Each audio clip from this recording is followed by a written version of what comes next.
Sit quietly. Respectable people are gathered here. My father hissed under his breath, his hand tightening on my arm. The chandeliers above the banquet table sparkled like frozen stars. Laughter floated through the Millionaire's Gala, the annual event my father called his social battlefield. I sat beside him, wearing a simple navy dress that apparently made me look like I worked there. When I reached for my glass of water, Dad leaned toward the man across from us, a silver-haired CEO, and said with a forced laugh, "She is my foolish daughter. I apologize for her. My son is the real pride of our family." The table erupted in polite laughter. My cheeks burned. I smiled faintly, pretending it didn't sting. But inside, the humiliation hit like ice. The pride of the family, my brother, Ryan, grinned as if he'd earned the title by existing. He was wearing a suit that cost more than my entire month's rent. He didn't look at me once. I wanted to stand, to walk out, but something made me stay. Because tonight wasn't just a dinner, it was my event. I'd worked for 6 months with the organizing committee, quietly, anonymously. They didn't even know I was his daughter. And now, as the host walked to the microphone to announce the keynote speaker, my father straightened in pride, expecting to hear his business partner's name. But instead, the lights dimmed. The screen behind the stage lit up with my photo. "Ladies and gentlemen," the announcer said, "please welcome the lead designer behind tonight's charity technology initiative, Ms. Lena Ward." My father froze, and the entire hall rose to applaud. The sound of applause echoed through the grand hall, sharp, rhythmic, undeniable. My father's fork slipped from his hand. My mother blinked in confusion, whispering, "Did he just say Lena?" I stood, every heartbeat louder than the last.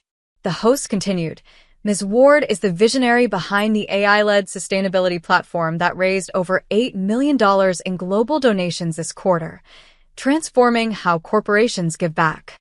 Heads turned toward me, phones lifted, flashes flickered. For a moment, I saw my father's face, pale, mouth open, eyes darting between me and the screen behind the stage where my credentials glowed in gold. I walked toward the podium. Each step felt like reclaiming years of silence. When I reached the microphone, the applause softened into stillness. I smiled, calm but deliberate. "Good evening, everyone. It's an honor to finally see the faces behind the numbers we've been building for months. I never thought the girl who was told to sit quietly would one day be standing here, speaking to all of you." Laughter rippled through the crowd. Warm, genuine. Not mockery this time. Recognition. I glanced toward my father's table. He wasn't clapping. His hands were still, gripping his napkin like it was holding his pride together. My brother avoided my gaze completely. When I stepped off stage, the CEO my father had been courting earlier stopped me. "You're his daughter?" he asked, eyes wide. "Yes," I said softly, "though I think tonight he's still deciding if that's a good thing." The man laughed. "He should be proud. That presentation was brilliant." I smiled faintly. "Maybe he will be someday." Behind me, my father still hadn't moved. The applause went on without him. When I returned to the table, no one spoke. Even the sound of cutlery from nearby tables felt deafening against my family's sudden stillness. Dad stared at his plate. His earlier confidence, the loud laughter, the bragging was gone. He looked like a man who had been caught unprepared in front of an army he didn't know existed. Mom tried to recover the moment. "That was impressive, Lena," she said in a voice too careful to be genuine. Ryan, my brother, leaned back in his chair and muttered, "You could have told us." I smiled politely. "You could have asked." His jaw clenched. "You embarrassed Dad in front of everyone." "I didn't embarrass him," I said, my tone calm, measured. He just miscalculated who he was sitting next to. Dad finally looked up. "This wasn't your place, Lena. You made me look like a fool." I met his eyes. "No, Dad. You did that the moment you called me foolish in front of strangers." The words landed like glass shattering. The table next to ours had gone quiet, pretending not to listen but clearly hearing every syllable. Then the event coordinator approached with a bright smile. "Ms. Ward, the press would like a quick interview." They're especially interested in your partnership with Harpertech's green energy division. The irony hit instantly. Harpertech was the very company my father had spent months begging to meet. I glanced at him once more, his face a mixture of disbelief and something I hadn't seen before, fear. Of course, I told the coordinator, standing. I'd be happy to. And for the first time, my father didn't tell me to sit quietly. He couldn't. The flashing lights from the press corner felt surreal. I'd spent years hiding in the background of my father's world. Now I was standing in front of the same cameras that once ignored me. Ms. Ward, a reporter said, your platform has been labeled the most impactful philanthropic tech innovation of the year. How did you develop something that outperformed 3 corporate think tanks? I smiled, measured but natural, by not underestimating the people who are usually dismissed. The reporter tilted his head. Anyone in particular? I met his gaze evenly. Let's just say, sometimes you have to be called foolish before you realize how capable you are. A few of the journalists exchanged knowing glances. The words had landed exactly where I aimed them. The interview went viral within hours. By morning, major outlets carried headlines like, Daughter silenced at gala becomes unexpected star of the evening. Tech visionary Lena Ward leaves corporate elites speechless. Back home, my father's phone exploded with calls from investors wanting me on future projects. When I stopped by the family estate the next evening to drop off documents from the foundation, the atmosphere was painfully quiet. Mom was arranging flowers that didn't need rearranging. Ryan sat scrolling on his phone, pretending not to see me. Dad finally emerged from his study, slower, smaller, his voice lower than I'd ever heard it. You humiliated me, he said, not with anger, but something worse. Hurt pride. No, I said gently. I showed them who I am. You just never thought that would be someone worth seeing. He said nothing. Just turn away. And for once, it wasn't me who looked small in that house. A week passed before I heard from my father again. No calls, no texts. Only a cream envelope slipped under my apartment door early one morning. It was his handwriting. Precise. Controlled. The kind he used for business contracts. Inside was a short letter. Lena, I said things I can't take back. I thought strength meant control and that appearances mattered more than authenticity. Watching that room rise for you, it reminded me of who I used to be before ego replaced gratitude. You've become everything I failed to be, not just successful, but respected. Dad. I sat there for a long time, letter trembling in my hands. I'd waited my whole life for his approval, and now that I had it, it didn't feel triumphant. It felt sad. That night, I met Daniel, the gala coordinator, for coffee. He'd become a quiet friend through it all. You're not celebrating, he said, noticing the letter beside my cup. I shrugged. I thought recognition would fix the pain. It doesn't. It just makes it louder before it fades. He smiled faintly. It's not about fixing it, Lena. It's about realizing you don't need their applause anymore.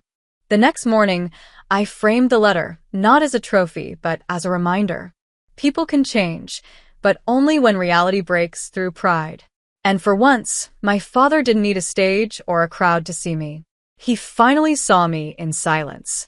2 weeks later, my phone buzzed with a message that made me pause mid-meeting. Dad. Sunday dinner. Just family. I'll cook. I almost laughed. My father, the man who believed kitchens were for staff, was cooking? Still, curiosity won. I drove to the estate that evening, the same house where I'd once felt invisible at every table. When I arrived, the dining room looked different, smaller, somehow warmer. My mother had traded her diamond-bright centerpiece for simple candles. My brother, Ryan, avoided eye contact but managed a stiff nod. And then my father came out of the kitchen, apron and all. Lasagna, he said, awkwardly proud. It's probably terrible. It wasn't. It was imperfect, uneven, a little burn on the edges, and it was the most human thing I'd ever seen him do. During dinner, he cleared his throat. I spoke to the board. We're donating half of my shares in Ward Enterprises to your foundation. I froze. You don't have to. I do, he said quietly. You taught me what real value looks like. Not profit, not reputation, purpose. Mom smiled weakly. Your father's been reading every article about you. Ryan muttered. Yeah, he even cried at one of them. Ryan, Dad warned. But his tone was gentle this time. For the first time in my life, we weren't playing roles. We were just a family. Imperfect, scarred, and finally real. When dinner ended, Dad walked me to the door.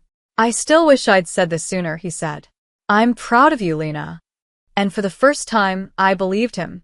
A month later, I was back in my office when my mother called, her voice trembling. Your father collapsed during a board meeting.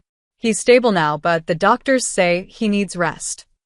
I drove straight to the hospital. Seeing him hooked to machines shook me in a way I didn't expect. The man who once looked indestructible now looked small. Mortal. He smiled weakly when he saw me. Don't look so scared, kiddo. I'm not going anywhere just yet.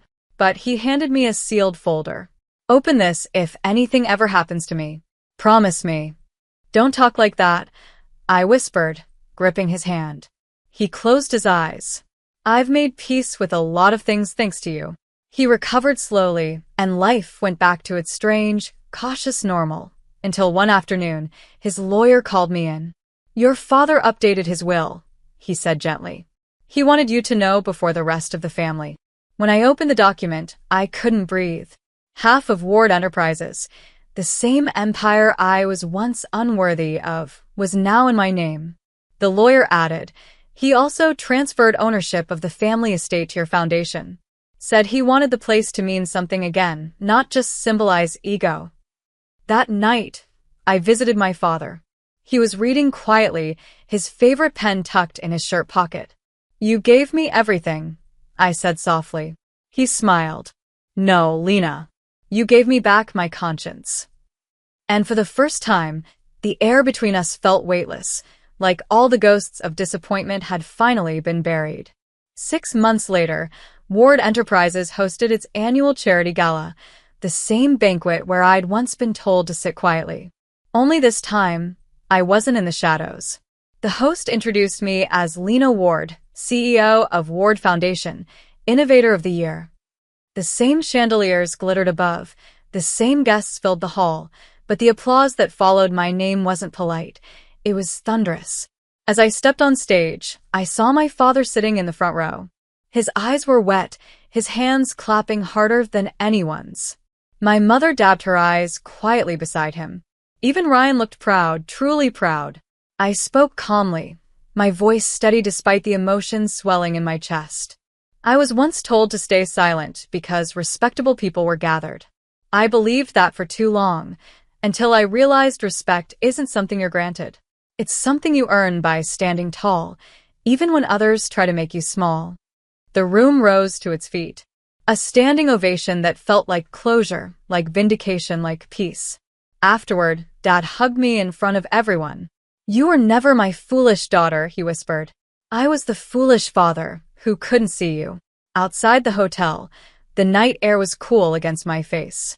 I looked up at the city skyline, the world finally quiet. The revenge had never been about humiliating anyone. It was about reclaiming the voice they tried to silence and using it to build something that mattered. And as I walked to my car, applause still echoing behind me, I realized the respect I'd fought for was finally mine because I'd earned it on my own.